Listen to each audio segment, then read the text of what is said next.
সময়ের বিতর্কিত নারী রুবি আত্মহত্যা করেছেন বা আত্মহত্যার চেষ্টা করেছেন তা পুরোপুরি নিশ্চিত হওয়া যায়নি। যুক্তরাষ্ট্র প্রবাসী দুইজন সিনিয়র সাংবাদিক বলেন, বৃহস্পতিবার সকালে রুবি নিজ ফ্ল্যাটে আত্মহত্যার চেষ্টা করেছেন। আবার কেউ কেউ বলছেন আত্মহত্যা করেছেন সময়ের এই আত্মস্বীকৃত পোল্ট্রিবাজ নারী। খবর বেরিয়েছে প্রায় $7 লাখ এবং আলিশান ফ্ল্যাটের বিনিময়ে সালমান হত্যার ভিডিওতে বলা মূল সূত্র থেকে সরে এসেছেন আমেরিকান প্রবাসী রুবি সুলতানা।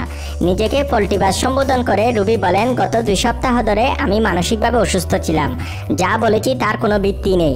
আমার অসুস্থতার কারণ হচ্ছে একাকিত্ব। বসে বসে এইসবই ভাবতাম।